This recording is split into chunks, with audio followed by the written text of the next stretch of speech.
SER Podcast.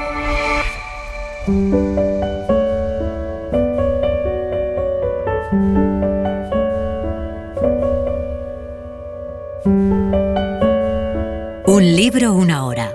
Dirigido por Antonio Martínez Asensio.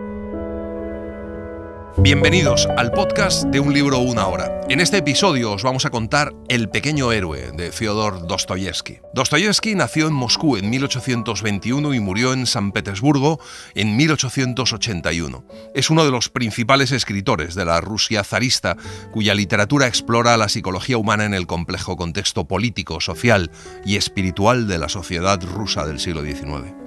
Está considerado como uno de los más grandes escritores de la literatura universal. Es el autor de Crimen y Castigo, El jugador, Los hermanos Karamazov, El idiota o Los demonios, entre otras.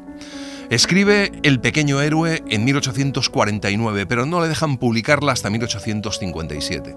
Pertenece a su etapa romántica anterior a la publicación de sus grandes novelas. El pequeño héroe es una novela corta, deliciosa, delicada, divertida, emocionante, una novela de crecimiento o de descubrimiento extraordinaria. Vamos allá. Me faltaba poco para cumplir 11 años.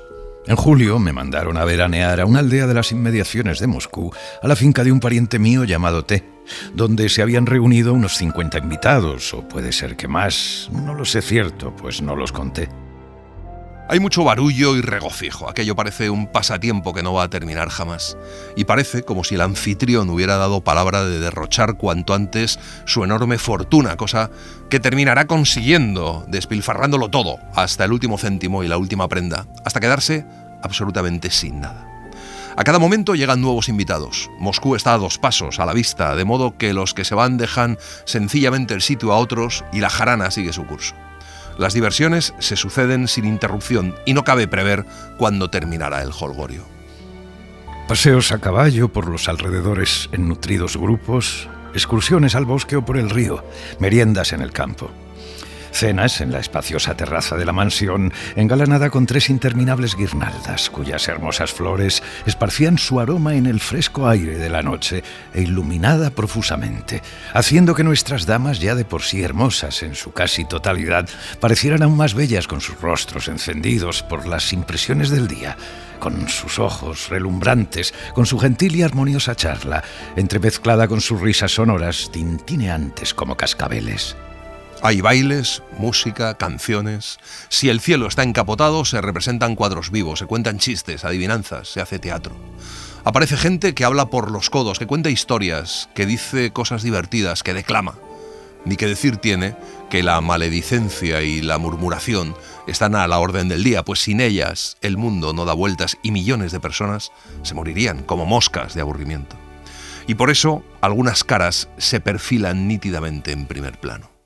Pero como yo tenía 11 años, no me fijaba en los personajes, pues tenía ocupada la mente en pensamientos bien distintos, y si algo observaba, no era todo, ni mucho menos. Fue posteriormente, cuando hube de recordar algunas cosas de las allí ocurridas. Solo la parte brillante de aquel espectáculo podía ser advertida por mis ojos de niño, y aquella festiva animación general, aquel esplendor, aquel bullicio, nunca vistos ni oídos por mí, me impresionaron tanto que en los primeros días me dejaron completamente aturdido, y mi pequeña cabeza sentía vértigos. Pero algo susurra ya en su corazón, algo hasta entonces desconocido, misterioso, que lo hace arder y latir como asustado y que a menudo le cubre el rostro de rubor intempestivo. De vez en cuando se avergüenza y hasta se ofende ante sus privilegios infantiles. Otras veces siente una especie de asombro que le obliga a esconderse para recobrar el aliento y recordar alguna cosa que ha visto y que ha olvidado de repente, pero sin la cual ya le es imposible vivir. Hasta el punto que de pronto llega a sentirse solo en medio del remolino que le rodea. Hay otros niños, pero todos son o mucho menores o mucho mayores que él. A los ojos de aquellas hermosas señoras, yo seguía siendo una criatura pequeña e indeterminada, a la que gustaban de acariciar a veces y con la que podían jugar como con una muñeca. Sobre todo, una encantadora rubia de exuberante y espesa cabellera, como jamás había visto yo y seguramente nunca veré, parecía haber hecho juramento de no dejarme en paz. La encantadora rubia le tiene desasosegado. A ella le divierte la risa que provoca a cada instante con las bruscas bromas que le gasta. Ella es extraordinariamente hermosa y en su hermosura hay algo que salta inmediatamente a la vista. Ni que decir tiene que no se parece en nada a esas rubias pequeñas y tímidas, blancas como plumón de ave y tiernas como ratoncitos blancos o como rosas de Pitimini. No es muy alta de estatura, algo llena de carnes, pero con rasgos faciales finísimos y agradables, encantadoramente dibujados. Algo hay en ese rostro que fulgura como un relámpago. Toda ella es como el fuego, vivaz, fugaz y ligera. De sus grandes ojos, muy abiertos, parecen saltar chispas, centellean como diamantes. Además, la encantadora rubia es la más jovial de todas las beldades del mundo, la más ruidosamente jocosa, traviesa como una chicuela a pesar de que lleva casada 5 años. La risa nunca desaparece de sus labios, frescos como una rosa mañanera. El pequeño héroe ilustra el primer Dostoyevski, si por tal entendemos el anterior a la publicación de las grandes novelas que le han dado renombre universal. Ese primer Dostoyevski es también el que, junto con otros miembros del llamado Círculo Petrasevsky, es sentenciado a muerte en 1849 y, tras un cruel simulacro de ejecución, enviado a Siberia, donde cumple 4 años de condena, trabajos forzados y 5 más de servicio militar punitivo como soldado raso. En 1859 es amnistiado y se le permite regresar a Petersburgo. Dostoyevski escribe El pequeño héroe en 1849, poco después de quedar recluido, pero las autoridades no permiten la publicación de la novela hasta 1857. Al día siguiente de mi llegada se organizó una función de teatro. El salón estaba, como suele decirse, de bote en bote.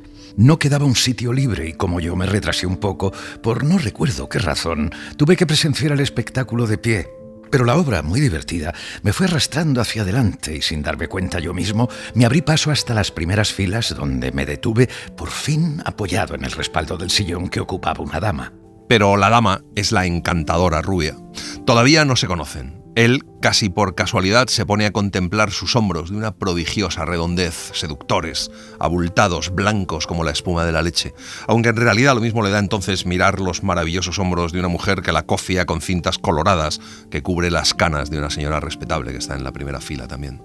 Al lado de la rubia está una mujer más que madura, de esas que se colocan siempre lo más cerca posible de mujeres jóvenes y hermosas, sobre todo de las que se complacen en rodearse de jóvenes caballeros. La solterona nota las miradas del chico, se inclina hacia su vecina y con risita contenida le dice algo al oído. La rubia se tornó súbitamente hacia mí. Y recuerdo que sus ojos de fuego resplandecieron de tal modo en la penumbra que yo, desprevenido para afrontar aquella mirada, me estremecí como al contacto de un ascua. La bella dama sonrió. Le pregunta si le gusta la función y como el chico le contesta que sí, ella le pregunta por qué está de pie. Él dice que no tiene sitio y entonces ella, con la rápida decisión con que adopta cualquier idea disparatada que cruza por su extravagante cabeza, le dice que se siente sobre sus rodillas. El chico siempre ha sido tímido y reservado, pero, como ya hemos dicho, sus privilegios, además, han empezado a ofenderle y a avergonzarle. En el fondo, esa dama, aunque en broma, no le va la zaga a las demás, así que se podría decir que el chico comienza a sentir recelo en presencia de las mujeres.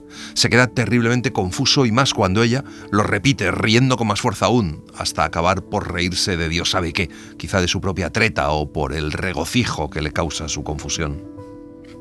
Enrojecí aturdido y miré alrededor, como buscando refugio.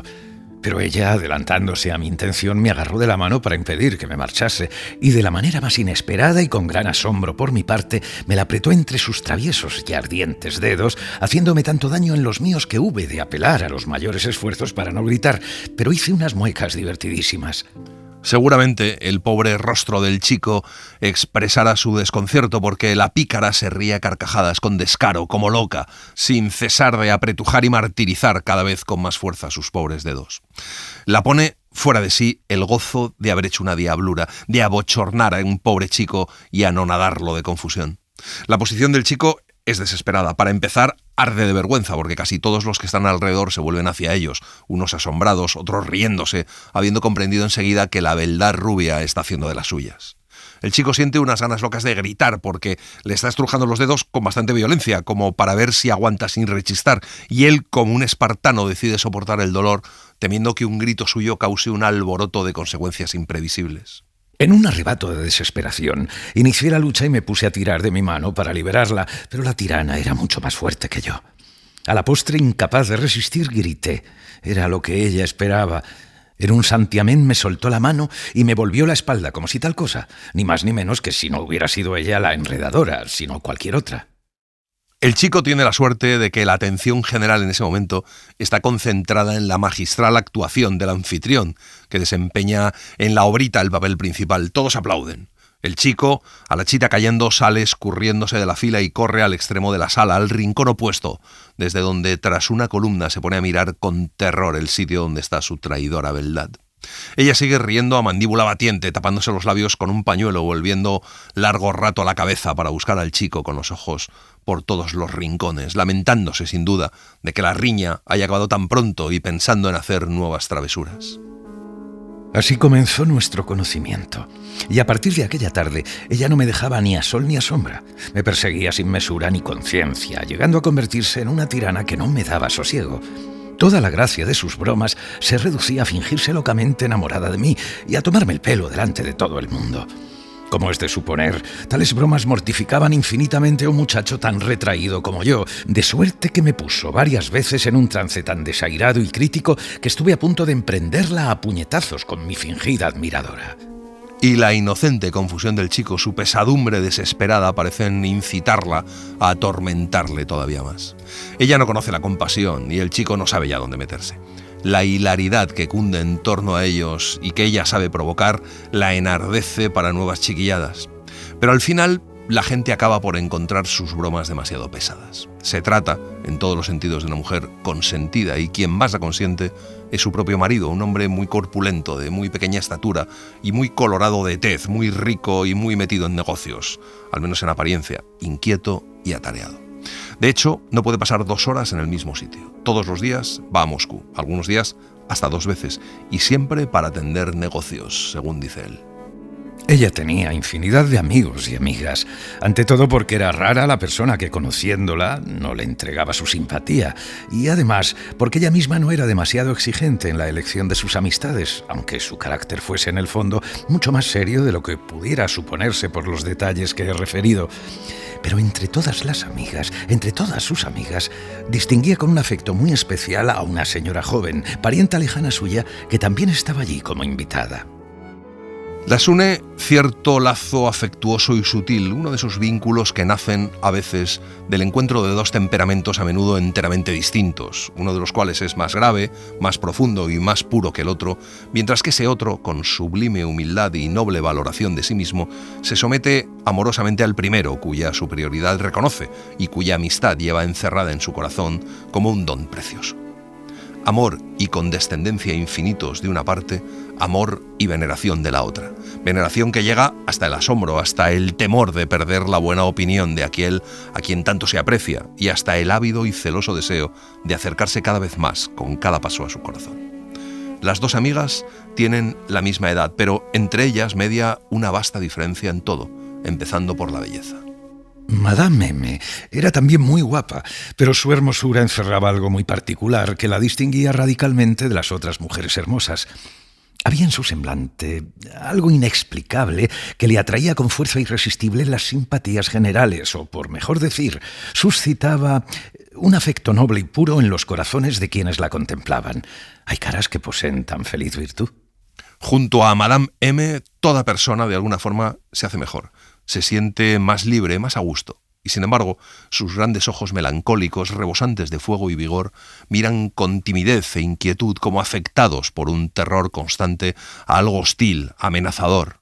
Esa extraña timidez cubre a veces con un velo tal de abatimiento sus rasgos sumisos y serenos que quien la mira se entristece como si esa tristeza fuera la suya personal. Ese rostro pálido y delicado, esa sonrisa plácida, elusiva, incierta, produce una simpatía tan instintiva hacia esa mujer que del corazón de cada cual brota una dulce y cálida preocupación que ya desde lejos aboga clamorosamente en pro de ella y que cautiva incluso a los extraños. Pero esa belleza parece un tanto taciturna, reservada, aunque no hay criatura más atenta y cariñosa cuando alguien anda necesitado de simpatía. Hay mujeres que son como hermanas de la caridad a lo largo de su vida. A ellas no podemos ocultarles nada, o al menos nada que haya en nuestra alma de doloroso y de lacerado. Quien sufra, que acuda ante ellas lleno de confianza y de fe, sin temor a ser inoportuno, porque pocos de nosotros nos hacemos cargos de la inmensidad de amor paciente, de piedad y de conmiseración que atesoran algunos corazones femeninos. Pero el corazón que ama mucho sufre mucho y esconde la herida con cuidado de los ojos indiscretos. Ni la profundidad de esa herida, ni su purulencia, ni su hedor los asusta. Madame M es alta, ágil y esbelta, aunque un poco delgada. Todos sus movimientos son algo irregulares, a veces lentos, deslizantes y hasta un poco solemnes, a veces infantilmente ligeros, y en sus gestos despunta como una humildad tímida, algo trémula y vulnerable que no requiere o implora protección. Y el chico está enamorado de Madame M. Admitamos que acabo de decir una estupidez, que aquello era imposible, pero ¿por qué entre todas las caras que veía, una sola impresionaba a mi ánimo? ¿A qué se debía que me complaciera admirarla, aunque por aquella época me era de todo punto indiferente contemplar a las mujeres y trabar conocimiento con ellas? Esto le ocurre al chico más a menudo después de anochecer, cuando el mal tiempo retiene a todos en la casa y cuando, oculto en un rincón de la sala, mira vagamente a todos lados sin tener en realidad cosa en que ocuparse, ya que, excepción hecha de su perseguidora rubia, son raros los que hablan con él, lo que le hace que se aburra soberanamente durante esas veladas. Entonces el chico se fija en los rostros circundantes, escucha conversaciones de las que con frecuencia no entiende ni una palabra, y en tales ocasiones las miradas serenas, la tierna sonrisa y el semblante hermoso de Madame M le cautivan, y ya no se le borra esa impresión extraña e indefinida, pero incomprensiblemente dulce. A menudo me pasaba horas enteras sin apartar los ojos de ella. Me sabía de memoria cada gesto y cada movimiento suyo. Permanecía atento a cada vibración de su voz argentina, aunque algo velada. Y cosa extraña, de todas mis observaciones saqué, junto con una tímida y dulce impresión, una curiosidad de todo punto inexplicable.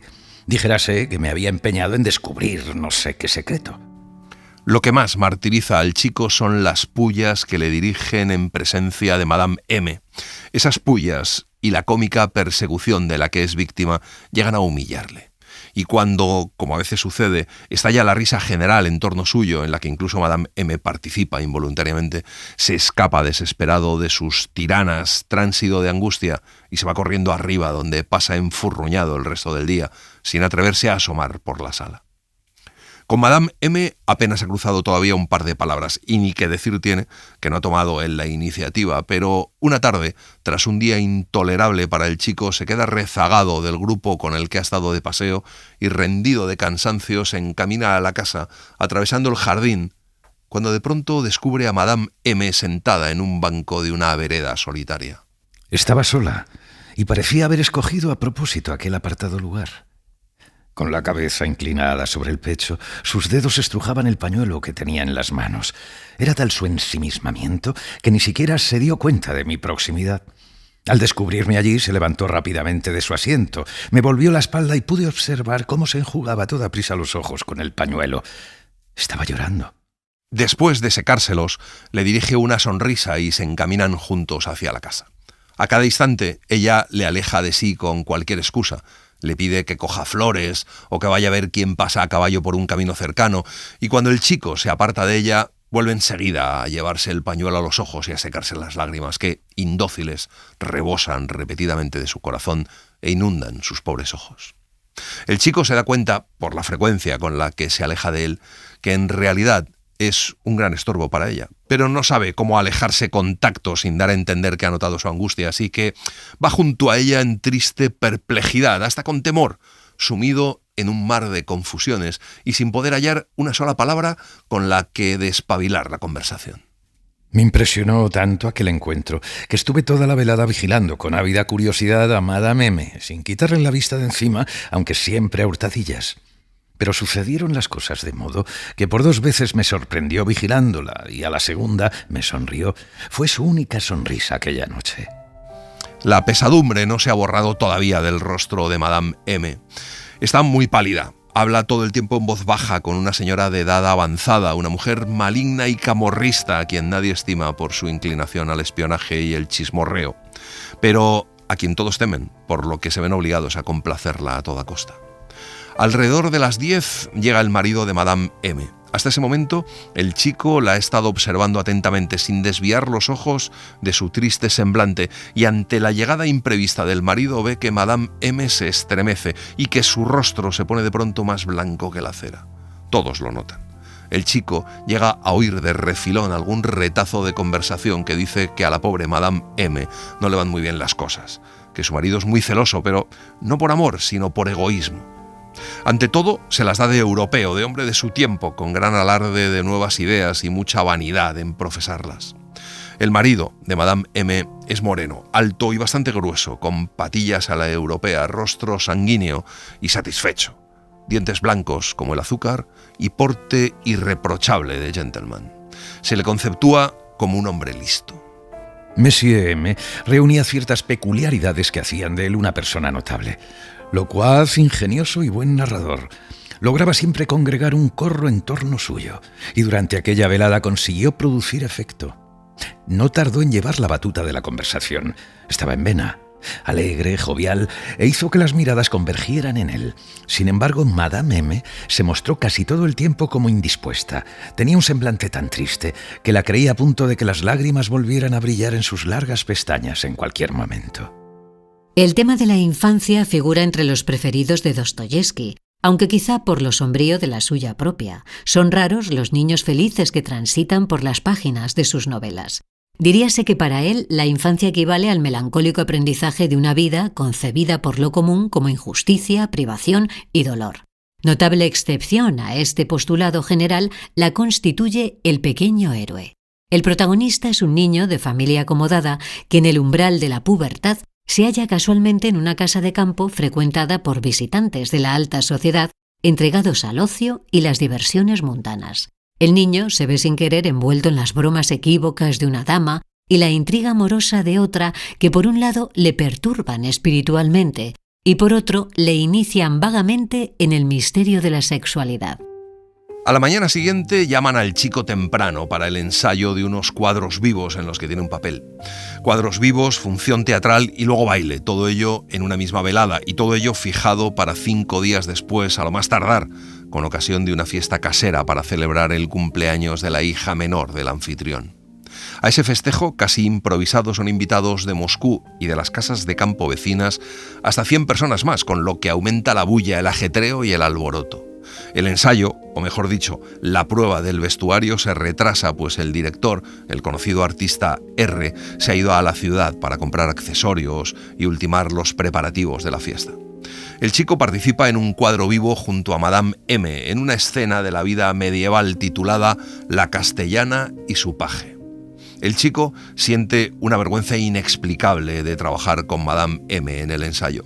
Se le antoja que Madame M leerá en sus ojos los pensamientos, las dudas, las conjeturas que le bullen en el cerebro desde el día anterior.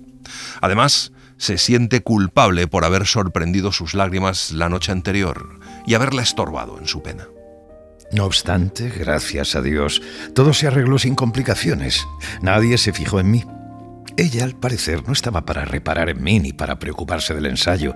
Se la veía distraída, melancólica y sumida en una lúgubre meditación. No cabía duda de que una gran inquietud la atormentaba. El chico corre a cambiarse de ropa cuando acaba su papel y 10 minutos después sale por la terraza del jardín. Casi al mismo tiempo sale por otra puerta Madame M y al instante aparece ante ellos su marido, muy satisfecho de sí mismo, volviendo del jardín donde acaba de escoltar a todo un grupo de señoras y donde las ha dejado al cuidado de algún caballero desocupado. El encuentro de marido y mujer es, por lo visto, inesperado. Madame M se azora de repente y un ligero desagrado se refleja momentáneamente en sus movimientos inquietos. El marido, silbando alegremente una romanza y acariciándose con aire importante las patillas durante el camino, frunce el ceño al tropezar con su mujer. Le pregunta si va al jardín y ella dice que va al bosque. El marido le pregunta si va sola y ella contesta que va con el chico, señalándole. Y añade, con una voz desigual, insegura, como la de alguien que miente por primera vez en su vida, que por la mañana es cuando da un paseo sola. Pues yo acabo de acompañar allí a toda una pandilla. Se han reunido en el velador de las flores para despedir a N. Ya sabrá usted que se marcha. No sé qué desgracia le ha ocurrido allá en Odessa. Su prima, se refería a la rubia, ríe y está a punto de llorar al mismo tiempo. No hay quien la entienda. Por cierto, que me ha contado que usted está enfadada con N, no sé por qué, y que a eso se debe que no haya usted ido a despedirle. Madame M contesta que es una broma de las suyas mientras baja los escalones de la terraza. El chico, por supuesto, se ha acercado a Madame M cuando ella le ha señalado y hace creer que le ha invitado una hora antes y que ha estado un mes entero saliendo de paseo con ella. Pero no saca nada en limpio. No entiende por qué Madame M se ha alterado y azorado tanto y en qué estaba pensando cuando decidió recurrir a su pequeña mentira. ¿Por qué no ha dicho que iba sola? El chico no sabe cómo mirarla y, sin embargo, dominado por el asombro, empieza ingenuamente a observar su rostro a hurtadillas. Pero igual que una hora antes en el ensayo, ella no se percata de sus miradas ni de sus mudas preguntas. La misma pena, la misma preocupación, pero aún más precisa, más honda que antes, se refleja en su rostro, en su agitación, en su manera de andar. Va deprisa a algún sitio, aprieta el paso cada vez más y escudriña inquieta cada avenida, cada sendero del bosque sin dejar de volver la cabeza hacia el jardín. De pronto se oyó tras nosotros un repiquetear de cascos. Era toda una cabalgata de jinetes y amazonas que iban a acompañar a N, el que tan inopinadamente nos abandonaba. Al llegar donde están, N se quita el sombrero, pero no se detiene ni cruza una palabra con Madame M. La pandilla se pierde de vista. El chico mira a Madame M y está a punto de dar un grito de asombro. Madame M está pálida como la cera y de sus ojos brotan gruesas lágrimas. Las miradas del chico y de Madame M se cruzan casualmente y Madame M enrojece de pronto, desvía la cara al instante y en su rostro se reflejan la inquietud y el desagrado.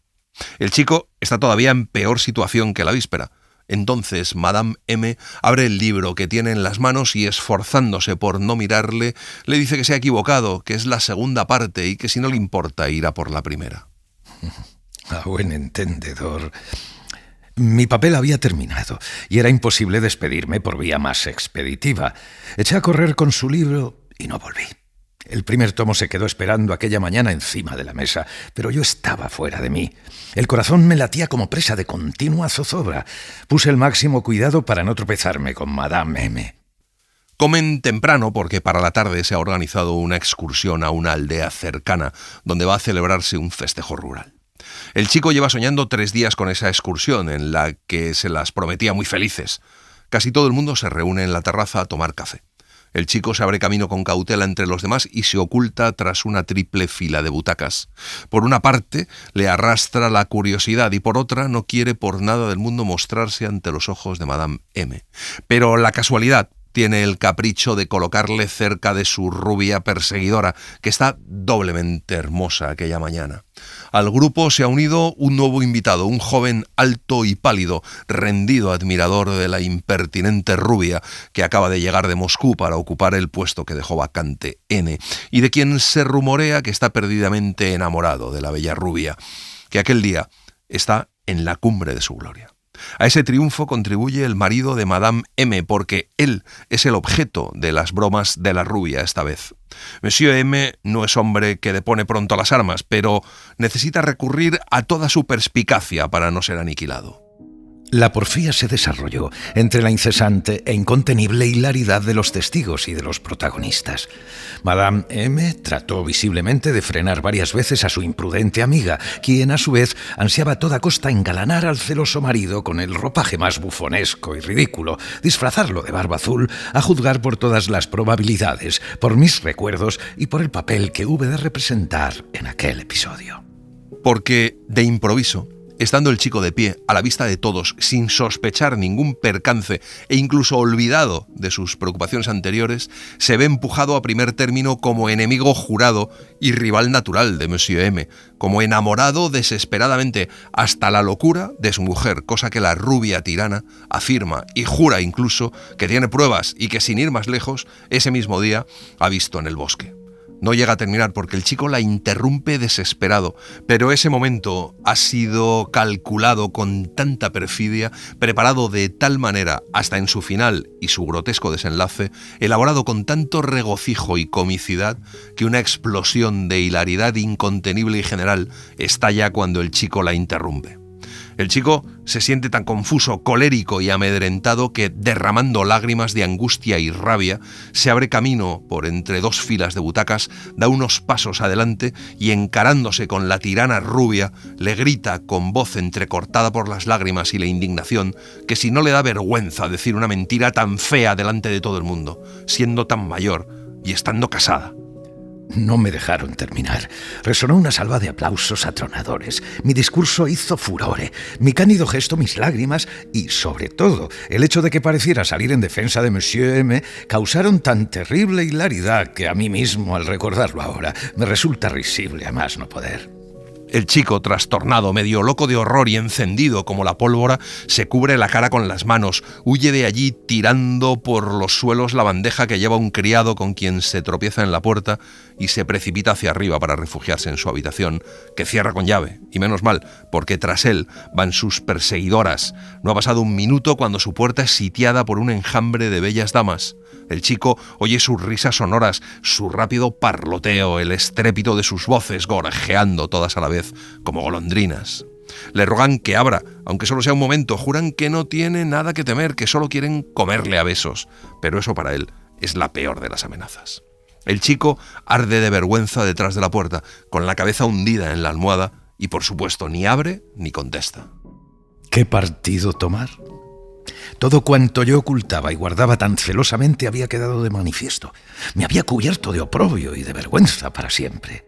En realidad, ni él mismo sabe cómo llamar eso que tanto temor le causa y que quiere ocultar. Ni siquiera sabe si aquello es bueno o malo, honroso o vergonzoso, loable o reprobable. De lo que sí que está seguro es de que es algo ridículo y vergonzoso. Está ofuscado, siente que su corazón ha sido herido cínica y cruelmente y se deshace en llanto estéril. Está furioso también. En él bullen la indignación y el odio que hasta entonces nunca había conocido, porque es la primera vez en su vida que siente un dolor genuino, un insulto, una herida sentimental. No había exageración alguna en mi actitud. Acababa de ser duramente zaherido mi primer sentimiento infantil, todavía en ciernes y en floración, y en una época tan temprana de mi vida había sido expuesto a la luz pública y ultrajado mi primer sentimiento de pudor virginal y puro. Acababa de ser profanada mi primera impresión estética, que acaso fuera muy seria. Por supuesto, sus ridiculizadores no saben nada de esto.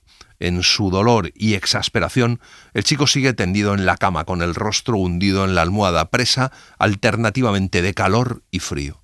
Dos preguntas le atormentan. ¿Qué es lo que la maldita rubia ha visto en el bosque? ¿Y con qué ojos y con qué pretexto va a poder mirar cara a cara a partir de ahora a Madame M sin morirse en el acto de vergüenza y desesperación? Un ruido inusitado en el patio le saca por fin de su estado. Va a la ventana. El patio entero está atestado de carruajes, de caballos de silla y de servidumbre que va y viene. Por lo visto, todo el mundo se va. Algunos jinetes están ya en sus monturas y otros invitados toman asiento en los carruajes. Entonces, el chico se acuerda de la excursión que había proyectada y la inquietud se va adueñando de él. Empieza a buscar con ansiedad su potro en el patio, pero no lo ve. No le cabe duda de que se han olvidado de él. Incapaz de reprimirme, bajé al vuelo las escaleras sin pensar ya en posibles encuentros desagradables ni en mi reciente vergüenza. Una noticia fatal me esperaba allí. Aquella vez no había para mí ni montura ni asiento en los coches. Todo estaba ya distribuido y ocupado, de suerte que yo tenía que quedarme en tierra. Afligido, el chico se planta en los escalones de entrada y mira con tristeza la larga fila de carruajes, coches y cabriolés en los que no hay ni el más pequeño rincón para él, y las elegantes amazonas cuyas monturas caracolean de impaciencia. Uno de los jinetes se retrasa. A la entrada de la casa está su caballo, piafando, estremeciéndose a cada instante y encabritándose. Dos mozos le tienen fuertemente sujeto por la brida y se mantienen a una respetuosa distancia de él. Lo que ha pasado es que además de llegar nuevos invitados que se han repartido todos los asientos y todas las monturas, han enfermado 2 caballos de silla, uno de los cuales es el potro del chico. Pero el chico no es la única víctima de esa circunstancia. Resulta que tampoco hay caballo para el nuevo invitado, el joven pálido que está enamorado de la rubia bromista. Para hacer frente a tal contratiempo, nuestro anfitrión se había visto en la necesidad de recurrir a una medida extrema: ofrecerle un potro arisco y sin domar, aunque le previno, para descargo de su conciencia, que no era posible montar en aquel animal y que desde hacía tiempo habían decidido venderlo, si es que encontraban comprador. No obstante la advertencia, el huésped se declaró buen jinete y manifestó hallarse dispuesto a usar cualquier cabalgadura con tal de tomar parte en la excursión. El anfitrión tiene una sonrisa en sus labios equívoca, socarrona. Mientras espera al jinete, se restriega las manos con impaciencia y a cada instante mira hacia la puerta. Algo parecido hacen los mozos de cuadra que sujetan al caballo. Algo parecido a la sonrisa burlona del amo brilla en sus ojos. Hasta el caballo mismo parece portarse de acuerdo con el amo y los mozos. Mantiene una postura orgullosa y arrogante, como si se diera cuenta de que le están contemplando varias decenas de ojos curiosos y como si se jactase ante ellos de su vergonzosa fama. Y aparece por fin el temerario caballero, disculpándose por su tardanza y estirándose apresuradamente los guantes. Avanza sin fijarse en nada hasta que tiende el brazo para coger de la crina al caballo, momento en el que se queda estupefacto ante el salto furioso que da el animal para ponerse de manos. El joven retrocede y mira perplejo al salvaje animal, que bufa de rabia y desorbita ferozmente los ojos inyectados en sangre. El joven, entonces, con una ligera consternación, alza los ojos, mira a su alrededor y observa a las atemorizadas damas. El animal es muy hermoso, dijo casi para sí, y a juzgar por lo que veo sería muy agradable montar en él. Pero ¿sabe usted? Pues no voy a la excursión. El dueño del animal le estrecha la mano calurosamente y le dice que ha servido 23 años en los húsares y que ya ha tenido el gusto de besar la tierra 3 veces seguidas, gracias a Tancred, como se llama el caballo, y ordena que se lo lleven. La rubia grita entonces al joven si es que no va a ir a la excursión, que si tiene miedo, y el joven dice que sí, que no quiere romperse la crisma. La rubia bromista dice entonces que se suba él en su caballo y que ella montará a Tancred, que no es posible que ese caballo sea siempre descortés. Pero el dueño le advierte enseguida que Tancred no se va a dejar y que sería una lástima que ella se rompa la cabeza. Entonces la rubia, para sacar algún provecho de la situación, mira al chico y le pregunta si él, que tanto quería ir de excursión, no se atreve a montar a Tancred, y añade que un héroe como él seguro que se avergüenza de tener miedo, sobre todo cuando le están mirando. Y lanza una rápida mirada a Madame M, cuyo carruaje está muy cerca de la escalinata de la terraza. Me es imposible describir la sensación que me produjo el inesperado desafío. La vista se me nubló cuando capté su maligna mirada dirigida hacia Madame M. Por mi mente cruzó como un relámpago una idea. Fue todo cosa de un instante, menos aún que un instante, algo tan súbito como el estallido de la pólvora. Me sentí impedido a arrollar a todos mis enemigos y a tomar venganza de ellos por sus ofensas, demostrando de lo que era capaz. De un brinco, el chico salta del pórtico y se encuentra junto a Tancred. Pregunta gritando en tono insolente y orgulloso si cree que tiene miedo. Acalorado, jadeante de agitación y enrojeciendo hasta el extremo de que las lágrimas le queman las mejillas, coge a Tancred de la crin, pone el pie en el estribo y antes de que nadie tenga tiempo de detenerle, Tancred se alza sobre las patas traseras, sacude la cabeza, se desprende de un formidable brinco de las manos de los atónitos mozos y sale como una exhalación entre los gritos y las exclamaciones de todos los presentes.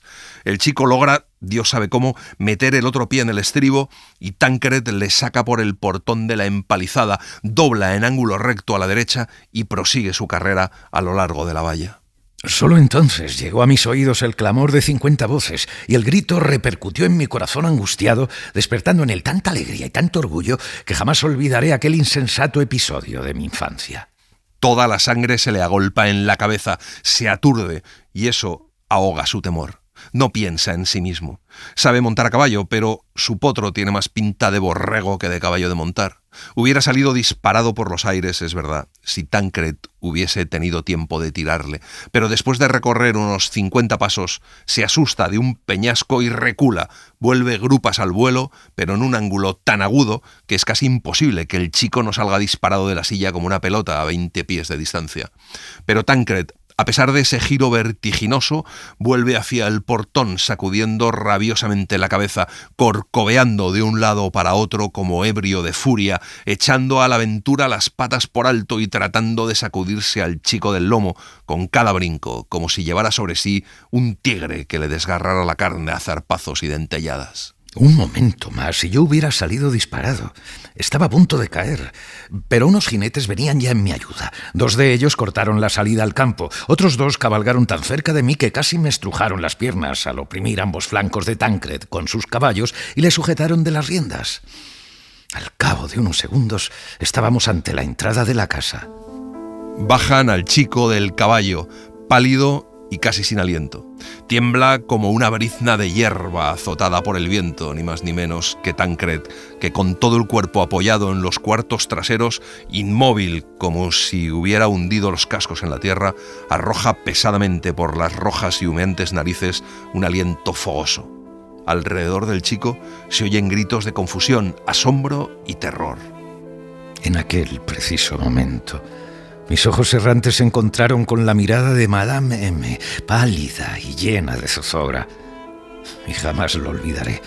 Los colores se me subieron al rostro, que se me puso como el fuego. No sé lo que me pasó. Lo cierto es que, turbado y aturdido por mi propia emoción, bajé los ojos tímidamente. Pero la mirada del chico no pasa desapercibida para nadie. Todos la notan, la captan, la comprenden. Y todos los ojos se vuelven hacia Madame M, a quien coge por sorpresa la atención general, y ella también se ruboriza como una niña mientras trata de disimular su rubor con la risa. En realidad todo esto visto desde fuera es ridículo, pero en ese momento un suceso inocente e inesperado salva al chico de la hilaridad general.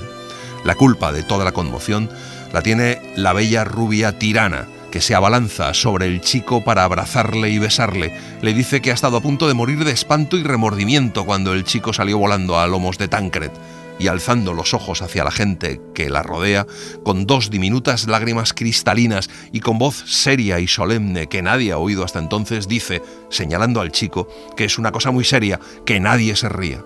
Todos los presentes se sienten como electrizados por su mirada y por sus rápidas y ardientes palabras y ademanes, y después suenan aplausos. El chico pasa a ser considerado como un pequeño héroe y todos se dedican a encontrarle un sitio para que pueda ir a la excursión, aunque por cómo se está poniendo el cielo, la excursión no va a tener mucho éxito.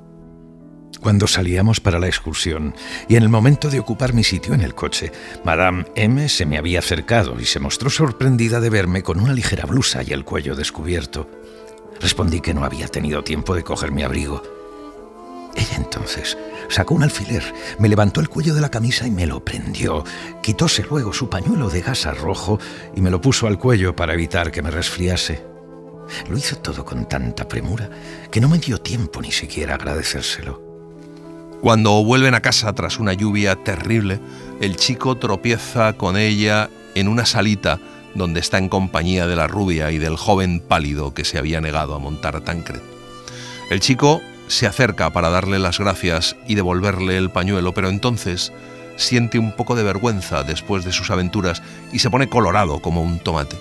El chico no se encuentra bien y la rubia le acompaña a su habitación y se ocupa de atenderle, y mientras el chico se desnuda para meterse en la cama, baja corriendo a por un té.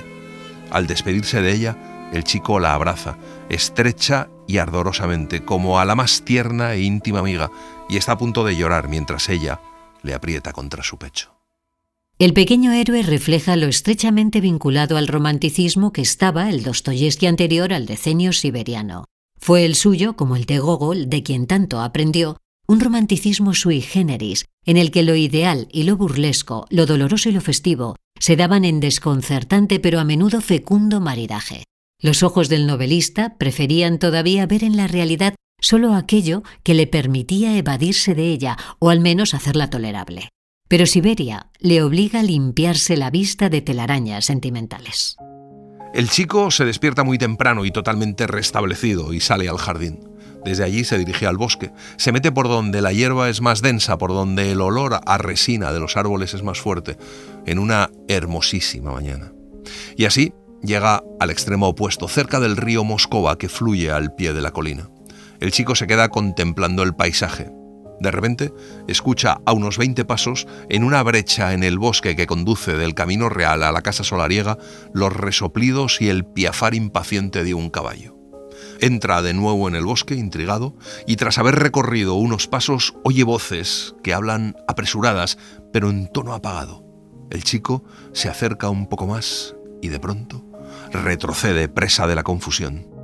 Ante mis ojos relució un vestido blanco que me era conocido y oí una voz de mujer que tuvo en mi corazón musicales resonancias. Era Madame M. Estaba de pie junto al jinete que le hablaba visiblemente apresurado desde su montura y para asombro mío reconocí a N., el joven que la mañana anterior se despidió de nosotros y que tanto preocupaba a Monsieur M.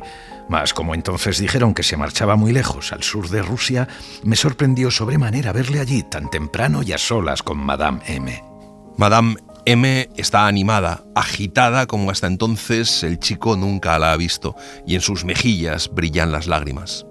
El joven le tiene cogida una mano que besa inclinándose desde la silla. El chico ha llegado en el momento de la despedida, parecen apresurados. Finalmente, él saca del bolsillo un sobre sellado y se lo alarga a Madame M. Luego la abraza con un solo brazo sin apearse del caballo y la besa fuerte y largamente. Un instante después, pica espuelas y pasa junto al chico, raudo como una saeta.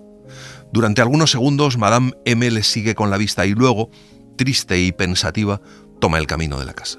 Sin embargo, después de recorrer un pequeño trecho por la vereda, parece despertar repentinamente de un sueño, aparta deprisa el ramaje de los arbustos y echa a andar por el bosque. El chico la sigue, confuso, está estupefacto. Se siente horriblemente triste. De vez en cuando atisba el vestido blanco a través de la espesura. Va tras Madame M sin perderla de vista, pero procurando que no se dé cuenta de su presencia. Al fin, ella sale a la vereda que conduce al jardín. ¿Cuál no sería mi asombro al descubrir sobre la roja arena del sendero el sobre lacrado? Lo reconocí al primer golpe de vista. Era el mismo que N había entregado 10 minutos antes a Madame M. Lo recogí. En ninguna de sus caras había nada escrito.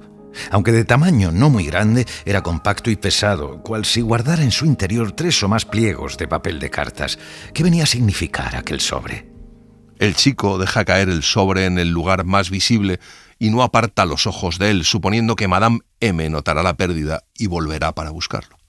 Pero al cabo de 3 o 4 minutos no puede resistir más. Recoge de nuevo su hallazgo, se lo guarda en el bolsillo y va en pos de la dama. La alcanza cuando ya está en el jardín, en la avenida principal. Va derecha hacia la casa apresuradamente, pero absorta y con los ojos fijos en el suelo. El chico no sabe qué hacer, acercarse, entregarle el sobre. Eso equivaldría a decir que lo sabe todo, se delataría a sí mismo. Se pregunta de qué modo la miraría desde entonces, de qué modo le miraría a ella. Cuando llegan, ven que todos se preparan para salir de nuevo de excursión y desayunan en la terraza. Madame M va y viene por la terraza pálida y agitada, con los brazos cruzados, esforzándose en dominar la pena que la atormenta. A veces descendía por la escalerilla y daba unos cuantos pasos entre los arriates en dirección al jardín, en tanto que sus ojos buscaban con ávida impaciencia, rayana en la indiscreción, en la arena de los senderos y en el suelo de la terraza. No cabía duda. Acababa de advertir la pérdida del sobre y lo buscaba por los alrededores de la mansión. Sí, estaba convencida de haberlo perdido allí. Alguien nota su palidez y agitación y le pregunta sobre su salud. Ella intenta fingirse alegre. De vez en cuando mira hacia su marido, que en el extremo de la terraza conversa con 2 señoras. El chico, con la mano en el bolsillo y apretando en él fuertemente el sobre, está bastante alejado de los demás, implorando al destino que Madame M se fije en él. Desea darle ánimos, tranquilizarla, aunque sea solo con la mirada, decirle algo deprisa y en secreto. Pero cuando por casualidad Madame M le mira, el chico se estremece y baja los ojos. Madame M está sufriendo. ¿Acaso sus relaciones con N no fuesen las que pudiera pensarse a primera vista? Tal vez aquel beso fuera el de la despedida, el último premio al sacrificio que él hacía en aras de la tranquilidad y del honor de ella. N se retiraba, quizá para no verla más. Por último, quién sabía lo que pudiera contener el sobre que yo apretaba en mi mano. ¿Qué juicio hacer y quién estaba autorizado para juzgar? De lo que no cabía duda era de que el descubrimiento del secreto hubiera constituido un horror, un golpe fatal para la vida de ella. De pronto se oye el alegre llamamiento para la partida. Todo el mundo se pone en movimiento. En 2 minutos la terraza se queda desierta. Madame M renuncia a la excursión, confesando que no se siente bien. Todos se van. El marido le dirige algunas palabras. Ella contesta que no se preocupe, que no necesita acostarse, que va a ir al jardín con el chico. Entonces lanza una mirada al chico. Nada puede causarle a él mayor felicidad. 1 minuto después están en camino. Ella va por las mismas avenidas, caminos y senderos mirando con fijeza ante sí, sin desviar los ojos del suelo, sin ocuparse del chico. Cuando llegan casi al sitio donde el chico ha recogido la carta y donde termina el sendero, Madame M dice con tristeza que se encuentra peor y que se vuelve a casa. Pero cuando llega al portón del jardín, hace un alto de nuevo y vuelve a tomar en silencio el camino. El chico no sabe qué hacer. Madame M termina sentándose en un banco y se pone a leer. 100 veces me sentí impelido a acercarme a ella y 100 veces me retuvo un sentimiento indefinible que hacía colorearse mi rostro. De pronto se me ocurrió una idea feliz. Había encontrado el medio y esto me hizo resucitar. El chico le pregunta si quiere que le coja un ramo de flores y ella contesta que sí. El chico entonces hace un ramo y dentro de él pone cuidadosamente la carta cubriéndola con las flores, pero de modo que sea fácil verla con solo mirar un poco atentamente el ramo. Madame M lo coge, casi sin fijarse, y lo pone en el banco. Pasan 10 minutos. De pronto, una abeja empieza a zumbar cerca de Madame M. Ella trata de ahuyentarla y, como no lo consigue, agita el ramo ante sí. En ese momento, el sobre se desprende de las flores y cae directamente sobre el libro abierto. Yo me estremecí. Madame M, muda de asombro, estuvo mirando tan pronto al sobre como a las flores que aún tenía en la mano. Y pareció no dar crédito a lo que veía. De pronto enrojeció, experimentó una sacudida y volvió los ojos hacia mí. Pero yo, atento a su mirada, cerré los párpados fingiéndome dormido. Por nada del mundo hubiera osado mirarla cara a cara. Por fin, el chico se atreve a abrir los ojos.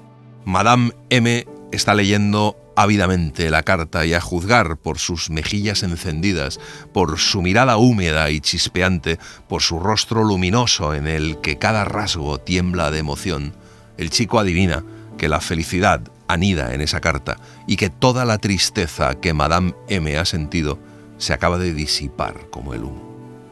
De pronto oye una voz todavía lejos llamando a Madame M por su nombre, Nathalie. Madame M no contesta, pero se levanta del banco y se inclina sobre el chico, que siente en las mejillas un cálido aliento. Madame M se ha inclinado hasta colocar su rostro muy cerca del suyo. El chico siente caer varias lágrimas, seguidas de un beso sobre la mano, y luego otros 2 besos más.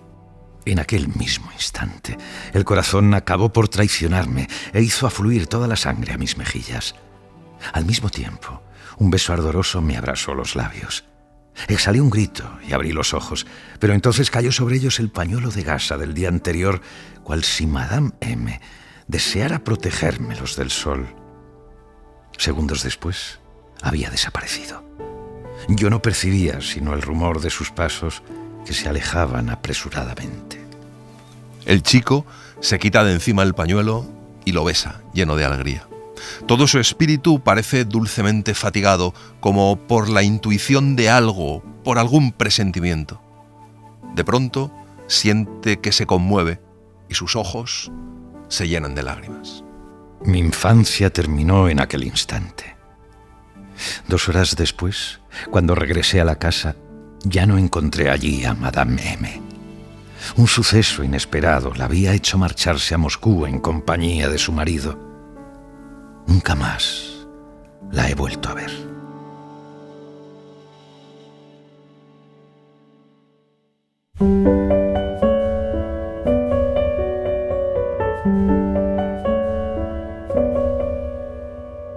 Y Y así les hemos contado El pequeño héroe de Fyodor Dostoyevsky.